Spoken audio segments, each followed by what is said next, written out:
grace. All right, Erev Tov, good evening. So when Tracy asked me to share a little bit about Israel, I thought it was fitting since in a lot of ways, this is where our faith started, of course, in a little tiny country and the eastern Mediterranean seaboard. Can you see Israel up there on this Middle East map there? The Mediterranean, you hit the east, there's Lebanon. Israel, they say, is about the same amount of square footage as the state of New Jersey. Yet it makes a pretty big splash in the news for that size of a piece of real estate. And I think it's fair to say the reason that Israel is important is because the true God has said, watch, I'm going to make myself known in a real way on your real earth, the earth that God made, a real place. He's going to make his name known, himself known in a specific place. And it's not a coincidence that the place that the Lord chose to do that, humanly speaking, maybe it shouldn't really be significant. Especially that can be said about the city of Jerusalem. The city of Jerusalem it's out of the way of everything. By the way, I see my kids have showed up too, real quick. Here next to my wife is Isaiah, right there, and then our friend Preston, and then our other son, Ethan, or Eitan in Hebrew. Our kids were born in Israel, and I think we have another kid back there. My wife is waving another daughter upstairs or something. So it's not a coincidence that the Lord chose a small place. And that small place, there is a certain significance geographically to where that sits. You've probably heard before that it's a land bridge between three continents. You can see that, especially the ancient cradles of civilization, Mesopotamia, Babylon, and Assyria, and so forth. The Tigris and Euphrates rivers off to the east, and to the southwest is Egypt, the Nile River. And to get from one to the other, you do find yourself going through that little narrow strip of land on the Mediterranean, because the Mediterranean forces you this way, and the desert off on the east forces you that way. So there is an important path that connects those continents. Eventually Europe gets into that picture. And so there is a significance, and I believe that's one of the reasons why God chose it, and he set this geography up this way, because he says, look, I'll take a small people that's not significant, and they're going to rule that land. And by the fact that they are physically there is going to be an evidence that I'm God.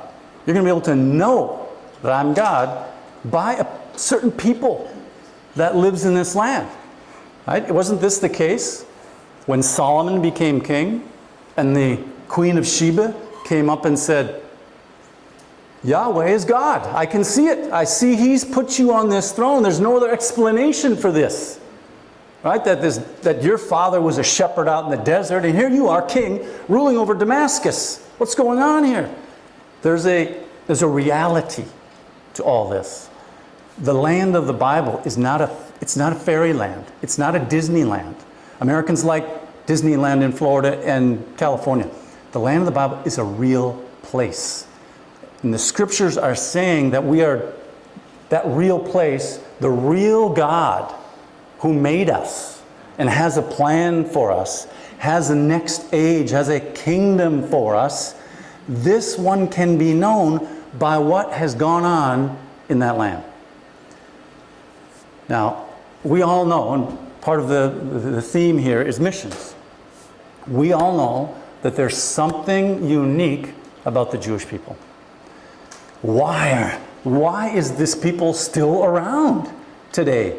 Where are the ancient Babylonians, the great kingdom of Babylon? Where are the pharaohs of antiquity? Where are the Roman emperors? And these Jews are still around. What is going on? And their existence is connected to the scriptures, is it not? And to the God of these scriptures.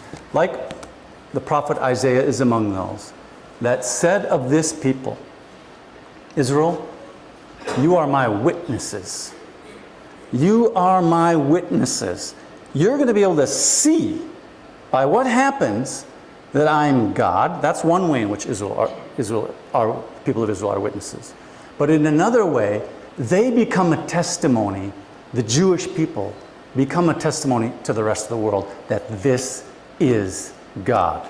That Yahweh, Jehovah, Yehovah, they become a testimony, right? They become his witnesses that this is God. And I think that's even the situation with the Jewish people today. We wonder, as believers in the Messiah, I mean, we Gentiles have, there's one or two people in here that have a Jewish background. But basically, I assume we're mostly Gentiles in this room. We Gentiles would have no idea that there is a king to come who's going to rule over this earth, that he's anointed by God. That's foolishness to the Gentiles, like Paul says.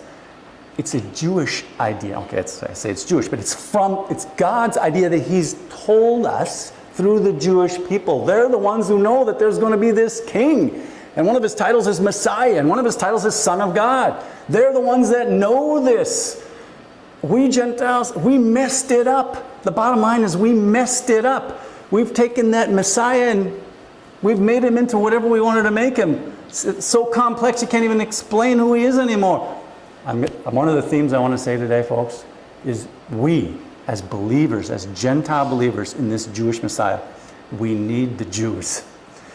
I was sitting there at the theological conference last May, it was, listening to Dale, Tuggy, Dr. Tuggy, and Keenan, and Sean, and I think maybe Anthony was there, and they're talking about ousia, homoousia, and hypostasia, and I'm sitting back there saying, you know what?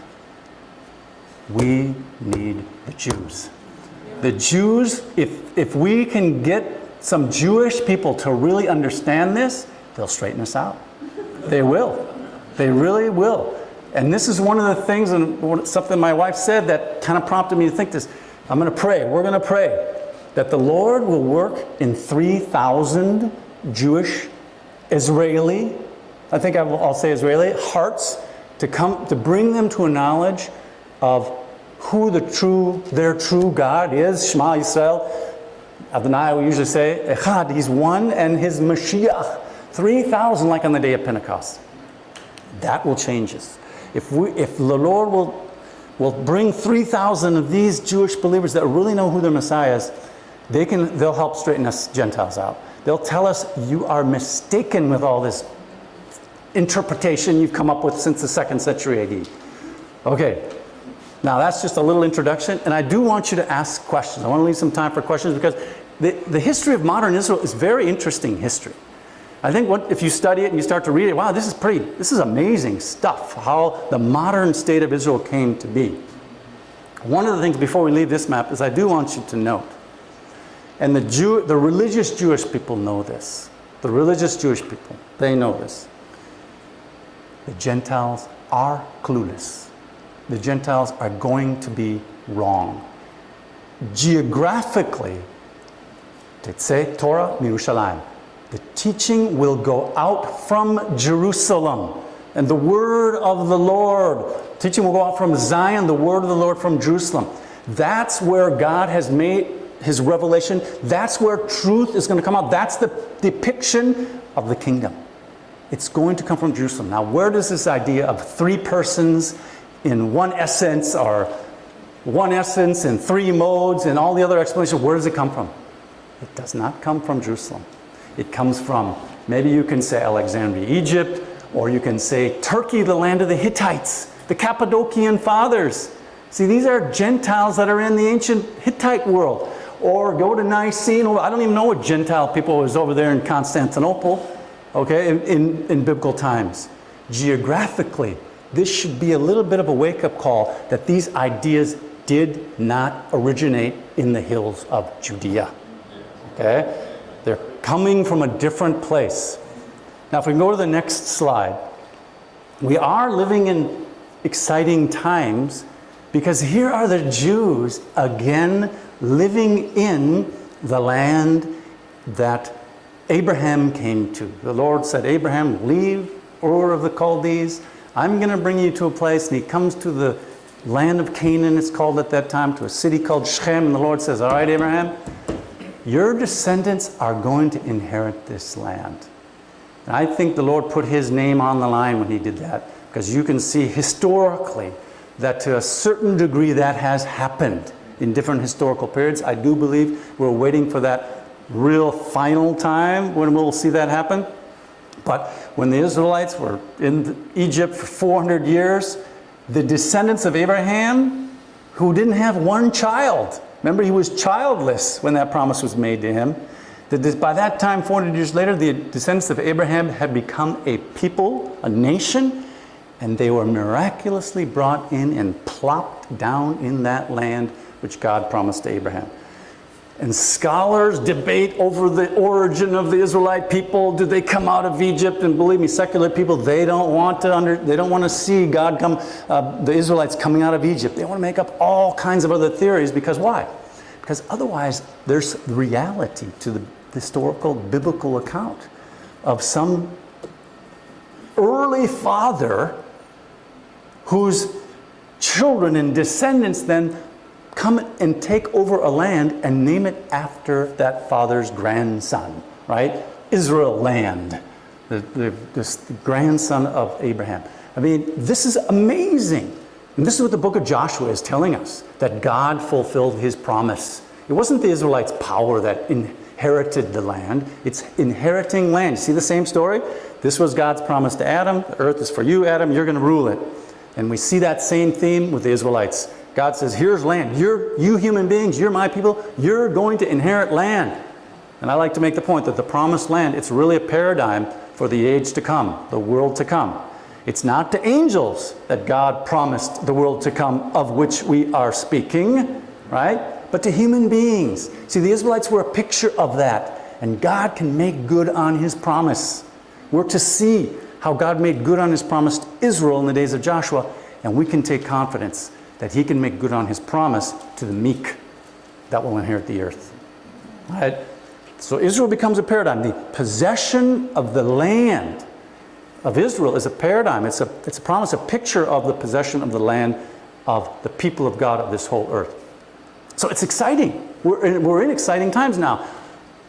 Israel's 70 years old. It became a state in 1948. 100 years ago, Christian people were thinking, okay, what's going on here? The Jews are interested in the land again.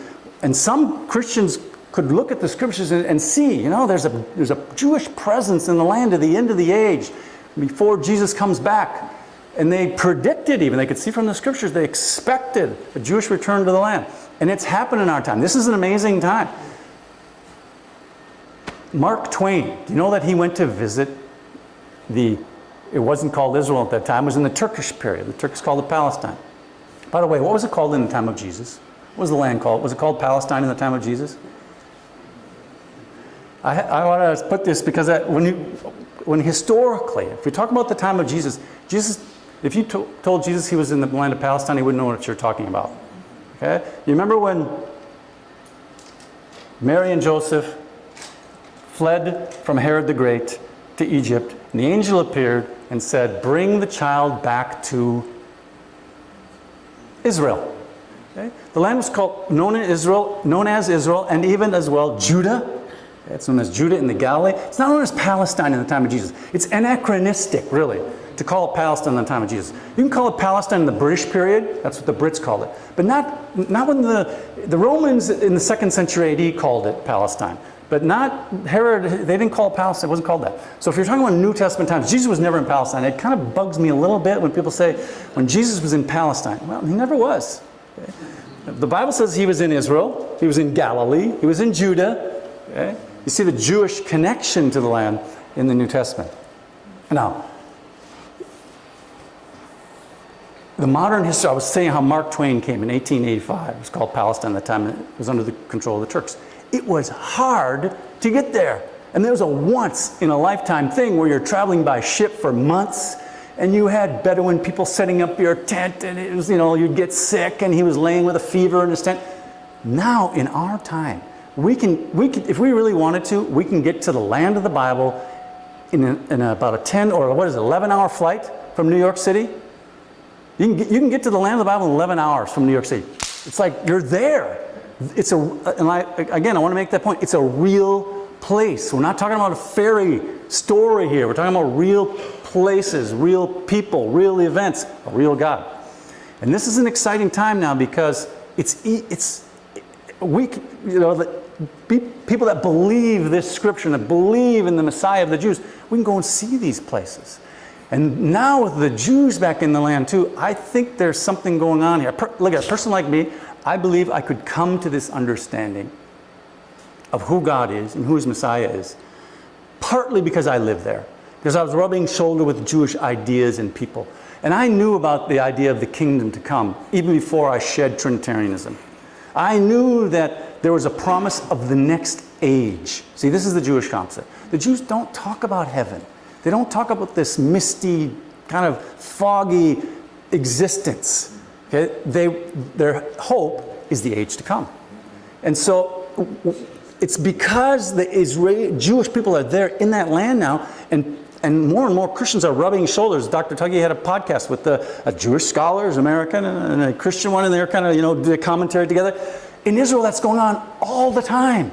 All the time. Christians like me, us, we're learning these Jewish ideas. And if Christians start to get the idea that, hey, it's the age to come we're looking forward to, then all of a sudden you start to think, well, what else didn't I understand correctly? Okay? So I think this is an exciting time, and I think the Lord uses the actual existence of Jews in this land to help straighten us out even now. Now, I wanted to just really briefly say something about the establishment of the modern state of Israel. Like I said, it's 70 years old. In the late 1800s, in Europe, the nationalistic movement was strong. A place for a people, a nation for its people. And the Jews picked up on that idea. And there was a man by the name of Theodor Herzl, wrote a book called The Jewish State, right around the turn of the century, 1900 or so. And it shows you the thoughts that were in the air that, hey, this could be the time when we Jews could actually have the restoration of the land we used to live in. And that picked up steam, and of course the last sort of push was the Holocaust, when Europe tried to murder all of its Jews, and the Jews said, well, no thanks, but I think we'd go for something different, right?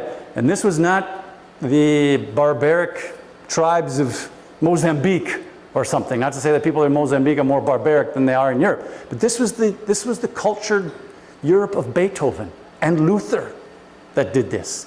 And that gained international sympathy.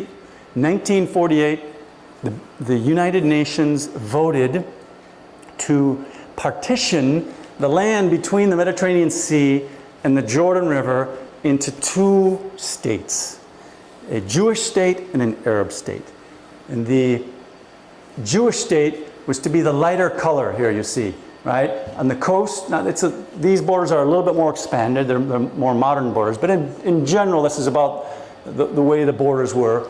The lighter color here was going to be the Jewish state, three parts: the coastal plain, the drier Negev desert, but still was very important because you had a port out to the Indian Ocean, right here on the Gulf of Aqaba, or the Gulf of Eilat. That leads to the Indian Ocean, India, China, etc. So it's a very important connection to the sea.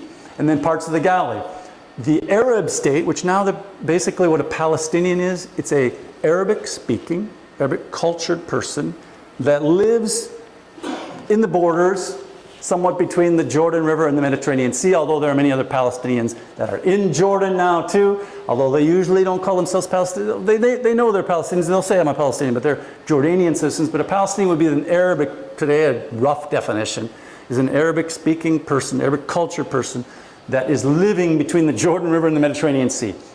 The UN voted to have a state, not necessarily to be called Palestine, they could have chosen the name, and the area was going to be what is in the hills of Judah and Samaria, right there, you see that? And also the Gaza area and the Galilee. Now those borders shrunk when Israel became a state in 48. They captured and took more land. The Jews in 1947 accepted the UN plan.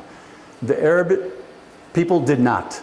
For whatever reason, they did not, and various countries as well, Arab countries around, 5 different Arab countries, Egypt, Jordan, Syria, Lebanon, Iraq, they attacked. They attacked Israel in 1948. Well, Israel held out, and they actually gained more territory. So this was the beginning of the modern state. And again, I think we're living in interesting times, because there has not been a Jewish political entity in that land since 70 AD. Okay, that's almost 2,000 years. And here we are, in our time, Jews still living, people that are identify themselves as Jews, still on our earth and associated with this land. And I think we as biblically minded people, we can see that. We can see there's some reason for it. And we can see that this is an testimony, this is an evidence that the true God, the God of the Scriptures, is the God of the Jews. Now, but we puzzle over it. We're not the only ones who puzzle over it. Why don't these people, in the main, why didn't they accept their Messiah? We wonder why. They were wondering why in the time of Paul. He takes 3 chapters in the book of Romans to explain this situation. And one of the things I think Paul says in the book of Romans, maybe let's just flip to it real quick.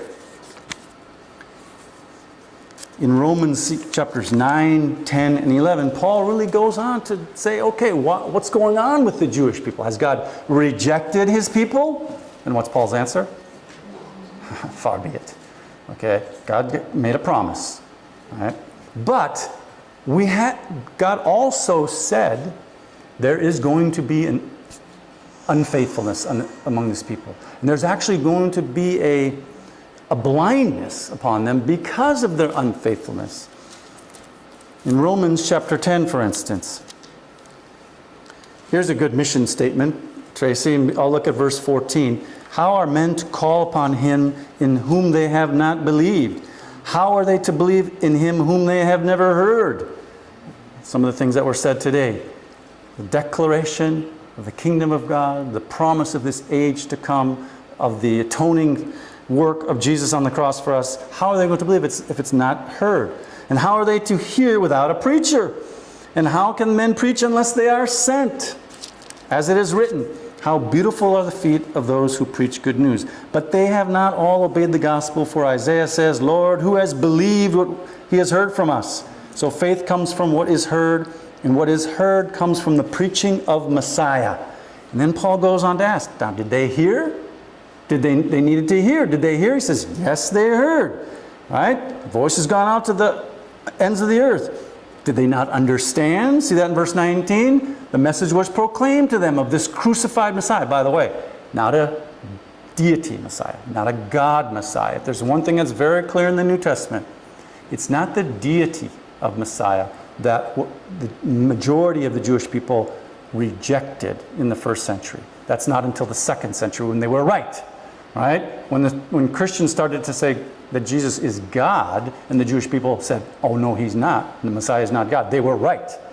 But what they are rejecting here is the crucified Messiah. Just like Paul says, we preach the Messiah crucified, a stumbling block to the Jews and folly to the Gentiles. That's what was the difficulty.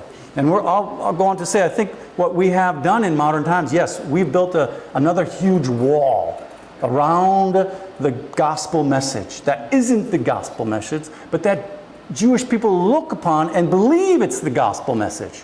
This idea that Jesus is God. It's not the New Testament. That's not the reason they rejected the Messiah. Not all Jews did, of course, right? We know of this message because of Jews. Paul's a Jew. Peter's a Jew. These are all Jews that bring us this message. It goes without saying, of course, that Jesus is a Jew from the tribe of Judah. So did they not understand it? Right? He says in verse 19, he says, oh yeah, they understood it. But then he says, I'm going to make them jealous and I'm going to make them angry.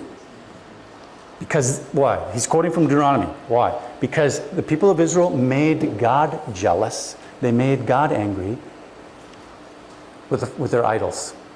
And what is Paul is saying here in Romans chapter 10 when we're looking at it? He says the blindness of Israel was predicted. I told you this was going to happen, God says, or Paul is telling us that God said. I told you to expect an unbelieving Israel. And then he goes on to explain that part of that plan through unbelieving Israel was that the message would then go to Gentiles. Now, this is how he's going to put this together. But is that where he leaves it? Is that where Paul leaves Israel in an unbelieving state?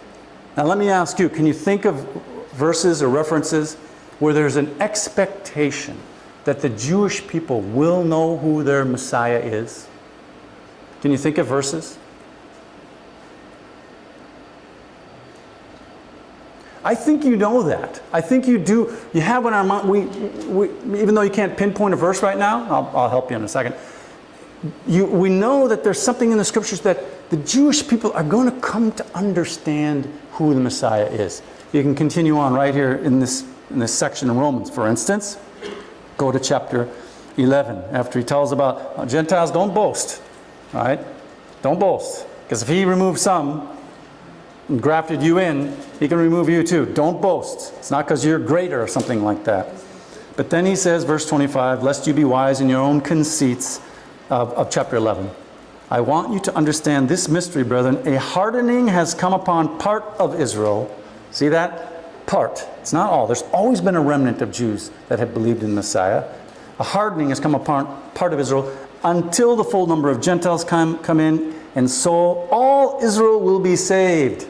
As it is written, the deliverer will come from Constantinople. No, oh, sorry. The deliverer will come from Zion. So we see scriptures like that, where even here he says all Israel. Now what does he mean? Does he mean every little last single one? Probably not.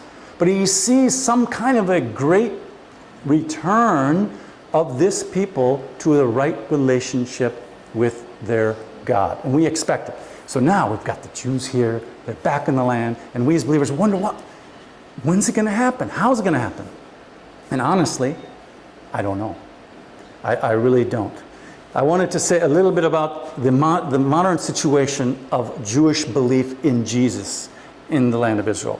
There are about, depends on who is making the estimate, between 10,000 and maybe 20,000, call them Messianics. Okay, that's the title that Jewish believers in Jesus go by in Israel.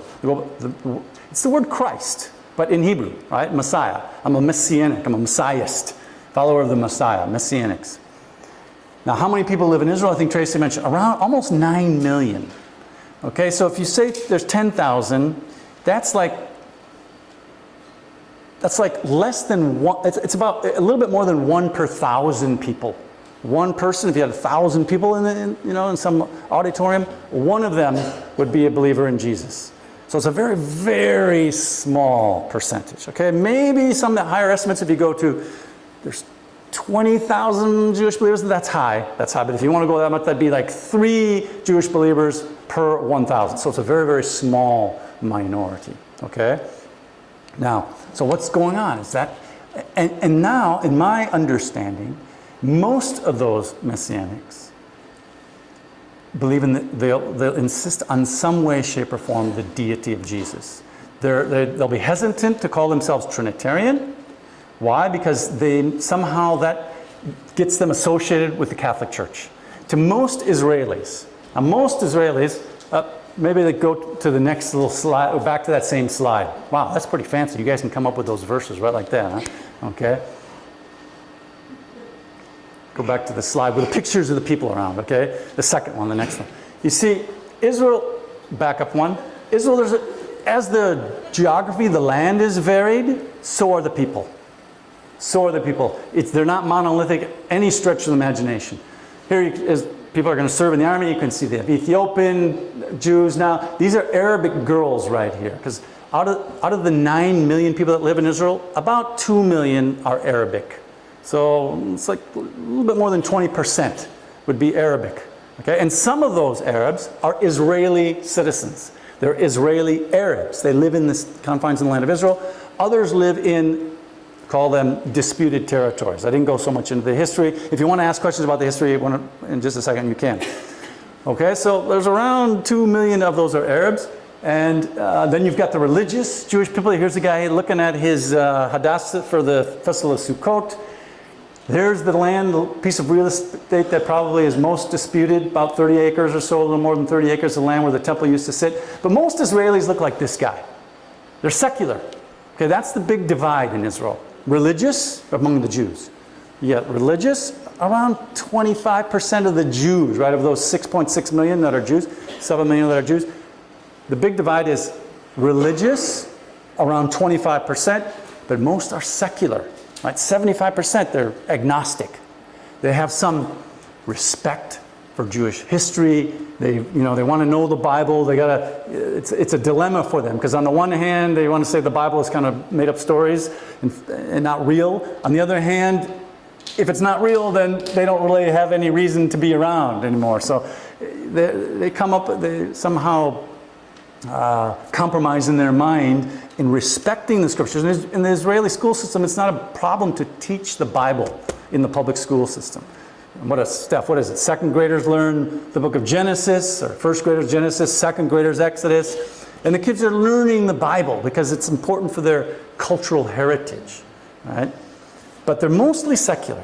And we as believers, we wonder, what is this? And now when I come to understand that the Messiah is a human Messiah, most of those Messianics, they will at least, the litmus test is the deity of Jesus.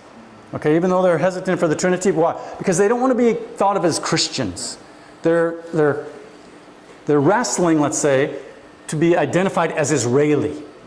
Right? And if you want to say I'm a Trinitarian, right away that makes you kind of foreign to the Israel cultural pot. Right? If you're a Trinitarian, you're out. So they kind of hide a little bit behind the terms. Honestly, I think we have a friend, like I say, since coming to this understanding of the human Messiah, Jesus, albeit glorified Messiah, I began to talk to many of my friends. I know a little bit about the Messianic scene. I lived in Israel for 35 years. So I know a little bit. I was talking to them. What do you think? What do you believe? And most of them, for them, they've been influenced by Protestant evangelical Christianity. This is where they've heard the message. But, I'll give you an example.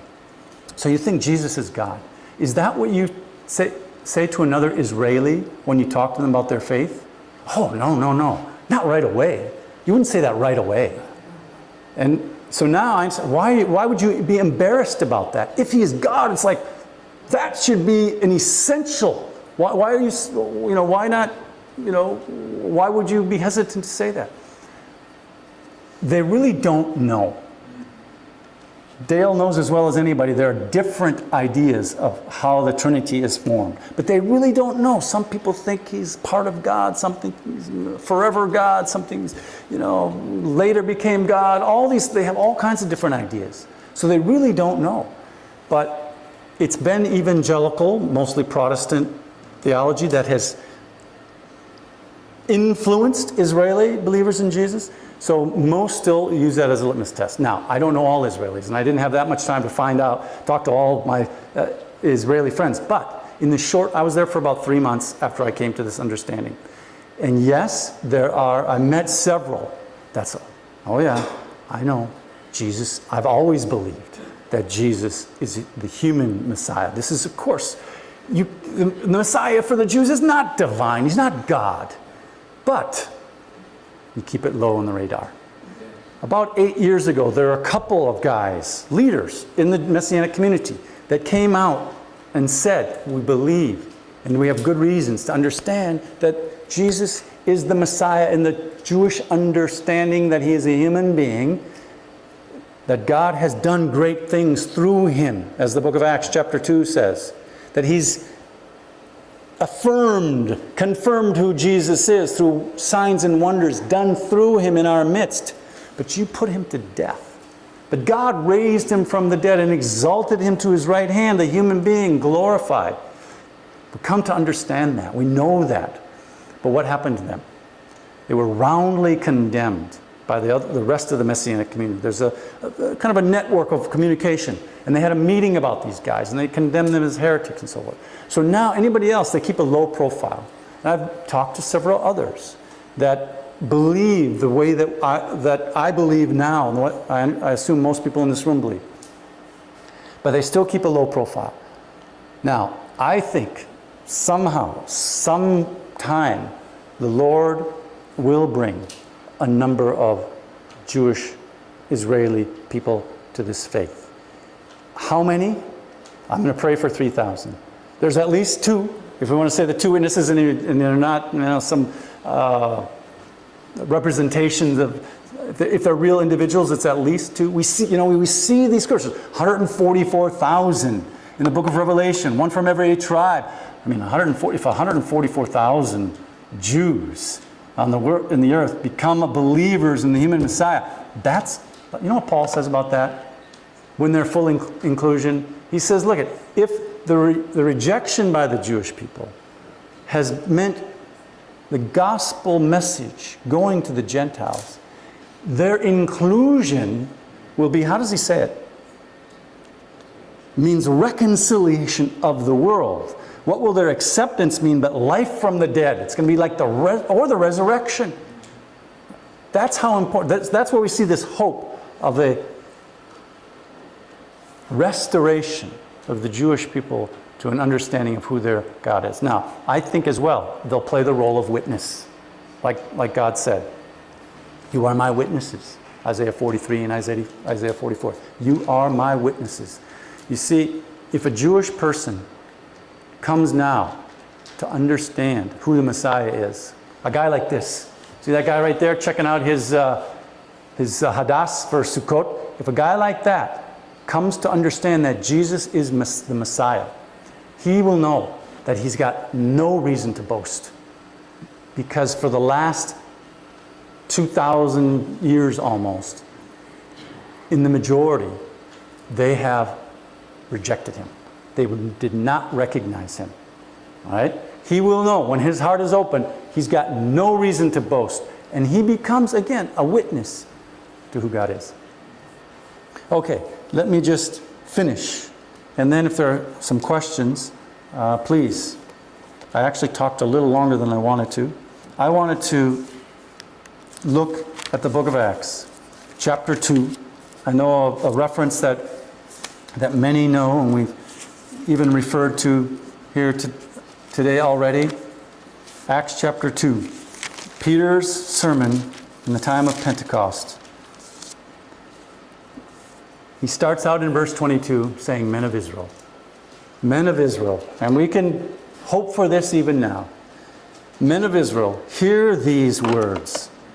Jesus of Nazareth, a man attested to you by God with mighty works and wonders and signs which God did through him in your midst. As you yourselves know, this Jesus delivered up according to the definite plan and foreknowledge of God, you crucified and killed by the hands of lawless men. But God raised him up, having loosed the pangs of death, because it was not possible for him to be held by it. This is what Peter was preaching, the crucified Messiah. That's not the end. Yes, crucified, but raised and glorified Messiah. This is what he was preaching, with the hope of the king to come, that kingdom that he'll bring in when he returns.